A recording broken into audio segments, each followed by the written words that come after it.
Hey there, hopefuls! It's Melissa. Thank you for tuning in to the Hopeful Simplicity podcast. Throughout these episodes, we're going to talk about common organizing questions and situations.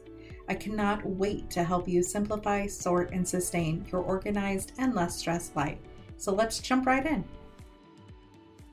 In today's 15-minute find, we're going to the living room.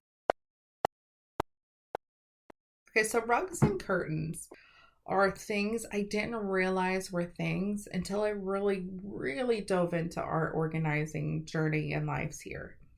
I would have never thought, I actually need to pay attention to the curtains. What? Oh, I need to actually realize if I like this rug or not? Huh?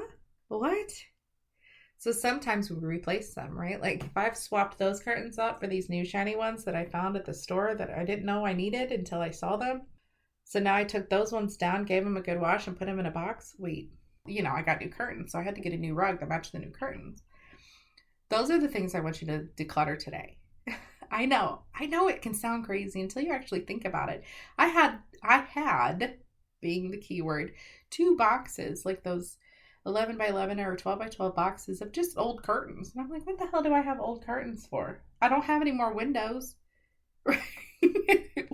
What am I going to do? So I simplified the ones that I didn't use out of the space. I don't keep a lot of rugs, thank goodness, because I imagine I'd have a whole 2 boxes of just old rugs too.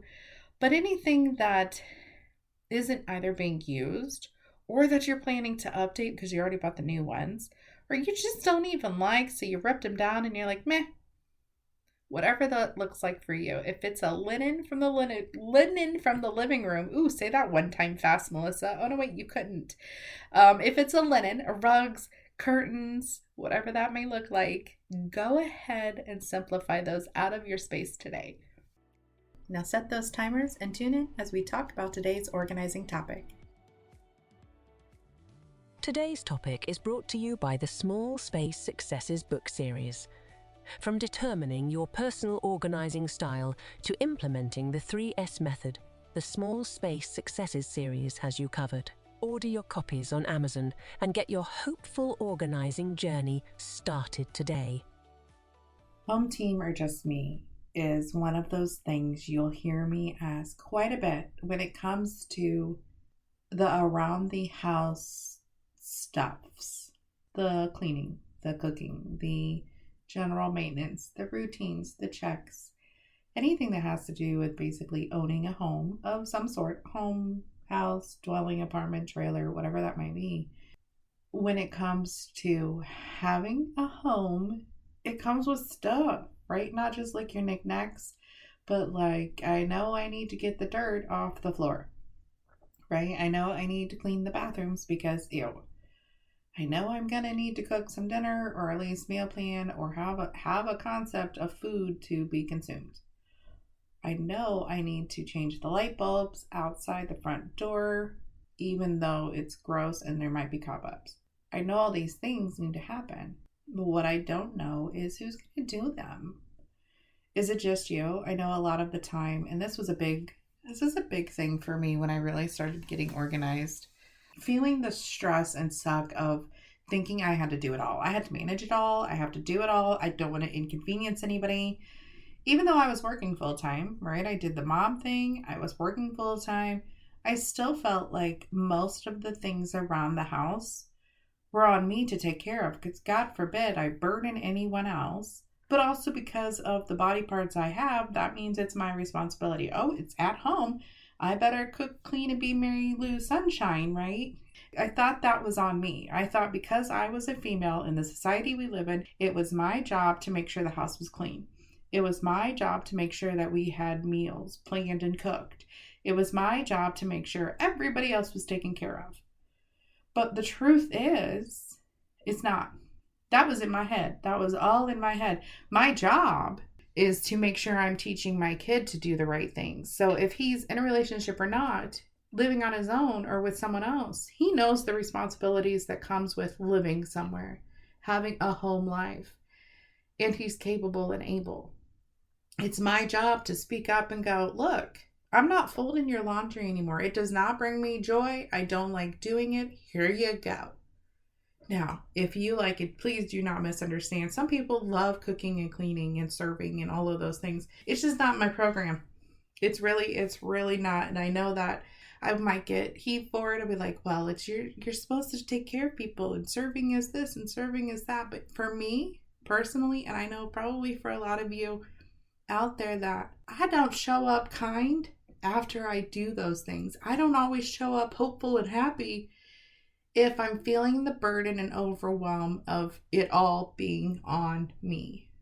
So that's what I want you to think about. The organizing is giving things a home and sustaining the home that you want. What do you want your house to be like? What do you want the people inside your home to feel like, to participate in? I don't want to do a teenage boy's laundry for many, many reasons, but mostly ew. I want him to be able to grow up, to be productive, to be a successful human being, and do your own damn laundry. But when you're grown up, don't forget to call your mom so we can hang out. That's what I want. I don't want you to call me because you want something from me. I don't want to be the purpose in your life because I cook, clean, and do your laundry. You don't want me as a human. You don't want me to participate in conversation, beat your booty at games, or do anything like that. You want me to because I can serve for you. And that's honestly not the person I want to be. Now, I know one of my favorite coworkers, she loves cooking and cleaning. She loves doing the laundry for her family or for her husband. She will serve her husband the plate. That's fine. I don't have a husband, so maybe if I found one of those, I would have a different attitude. But at the moment, I don't enjoy doing that. Like, we get our own plates, we'll meet you at the table so we can sit down together and connect. My preference is to embrace the inner human that I have and actually have a connectivity process. Now, I learned this part of the hard way. I've learned that all on me feeling was me. That was me not speaking up. That was me not accepting it. That was me being part of the main problem because I thought it was my job. I thought that was my role. When in reality, I missed all the moments to sit down on the couch and watch a movie with the people I wanted to spend time with. I missed the chance to play a game or get couch snuggles because I thought the dishes needed done and I thought doing those dishes was my job. I missed life, parts of it, because I thought the cooking, the cleaning, and the laundry and all the house management stuff was all on me. When reality is I needed to shift that mindset and make it a we thing. We all live here. We all eat. We all make messes. We all have clothes. So we all need to participate together. Yeah, there were some arguments and ugly conversations and frustrations and a learning curve and all of that, but recognizing that, it wasn't all on me. It's not just my job, Melissa. It's the understanding and releasing the concept of it doesn't have to be all on me. And I needed a reason why. I needed an excuse, more or less, to make it not on me. It's not all on me to do the laundry because it's important that he knows how to. It's not all on me to do that because it's not my damn mess, right? You spilled your milk. Let's learn how to clean that up. You use the forks and spoons. Let's learn how to wash those and put them away, right? You spilled Kool-Aid on your Taekwondo outfit. Let's use a stain cleaner, get it soaking, and learn how to wash that. And it was extremely hard for me to let go of the control because you do have those conversations of like, even if they're going to clean their bathroom, it's not going to be the right way. It's not going to be my way. It's not going to be as clean as I would get it, blah, blah, blah, blah, blah. All that crap we tell ourselves. I'll just do it myself so it's done right. That was some hard stuff. That was hard self-conversations. That was hard releasing moments. That was hard conversations to have with people because to this day, I promise you, my son does still not clean the bathroom how I would do it, and it's not to my level of control issues. I'll be real honest, right? But those are my problems. He still cleaned the bathroom, right? The bathroom still got cleaned, the product still got used, the gross still got wiped away. Just because it was different than how I do it doesn't make it wrong. It makes it a me problem to work through. Just because he vacuums going left to right instead of up and down doesn't make it wrong. It just makes it different. And that's still, to this day, years later, still something I'm like, and I have to walk away because the end result is the same, right? The dirt still got swept up off the floor. Just because it's not how I would do it doesn't mean it was wrong. So therefore, he still has the tools to be part of a team when he's older. If he chooses to have a home peoples, right? If he chooses to share his space with other people, he's still part of the home team that manages that life. That manages that part of having a dwelling. The cooking, the cleaning, the laundry, all those things are still managed. Just because it's different than how I would do it doesn't make it wrong. Because he's still going to be part of the home team. And that has to go for me too. Just because I fold my shirts this way doesn't mean I can fold them that way for his stuff if I choose to do his laundry, right? It's not an obligation that I do it. But sometimes, hell, they're right here. I'm sitting right here. I could just do it, right? And that's part of it. It's not the shift from all on me, that overwhelming, I have to do it all, blah, blah, blah, blah. That ugly feeling, it shifts when you have a home team in place, when it's we doing the things. That might not have been a proper sentence, but you understand what I'm saying. Like, when we are responsible of making sure the grass gets cut, it's less nag and argue. When we are operating as a team to meal plan, grocery list, shop, all these things, like doing a whole process together, I know when we run out of something, he's going to put it on the grocery list and I don't have to follow him around and nag or supervise or micromanage or any of that stuff.